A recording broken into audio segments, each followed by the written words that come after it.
As we celebrate the 250th birthday of our great nation, we're recalling some of the significant moments in the history of these United States. Baseball is called our national pastime, but its origins are British. And for decades, Civil War hero Abner Doubleday of Cooperstown, New York, was credited with having invented the sport in 1839.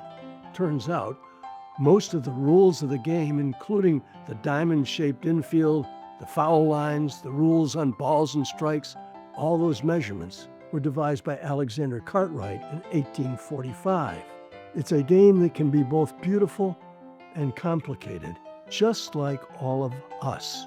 It's a game defined not by a clock, but by the pursuit of home.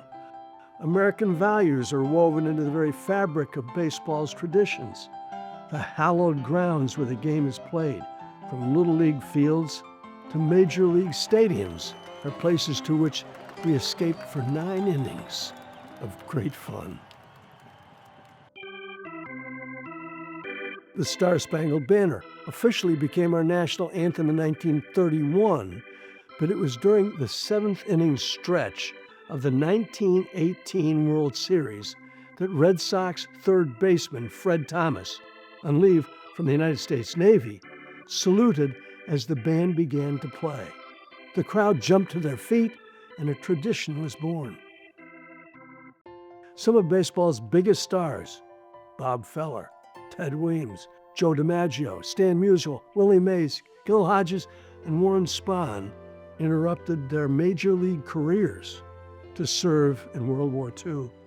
Connections between baseball players and military service are exemplified by 2 men who were both catchers, arguably the toughest position on any team. Morris Moe, as he was called, Berg, played 15 seasons, most often as a catcher in Brooklyn, Chicago, Cleveland, Boston, and the Washington Senators between 1923 and 1939.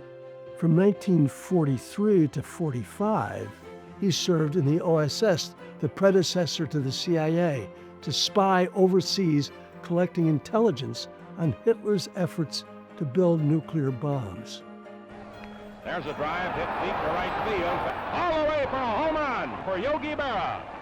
Then there's Lorenzo Yogi Berra, who was just 16 when the U.S. entered World War II.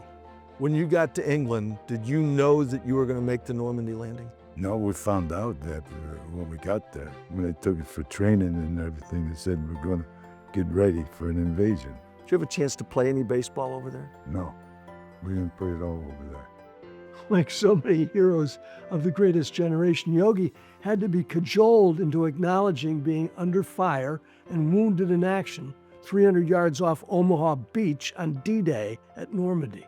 It was less than a month after his 19th birthday. Baseball has also marked tragedy and triumph.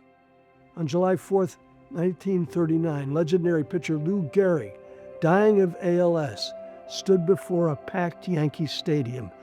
Today, I consider myself the luckiest man on the face of the earth. In 1944, Jackie Robinson was in the uniform of a U.S. Army 2nd Lieutenant Armor Officer.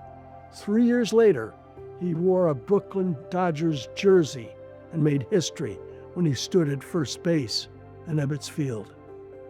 In challenging times, the diamond has been a place of national unity. It was October 2001, in the aftermath of 9/11, when President George W. Bush took the mound at Yankee Stadium, just miles from Ground Zero. He threw a perfect strike to open Game 3 of the World Series and signaled the world that America could not be intimidated. Baseball is about freshly cut grass, the roar of the crowd, the crack of a bat hitting a ball. It reminds us of our shared history and our best values. It's a game defined by tenacity and skill to get back in the box and swing again. That's why so many of us love the call at the start of one. Play ball! We hope you've enjoyed this edition of American Moments. Please visit freedomalliance.org for more great moments in American history.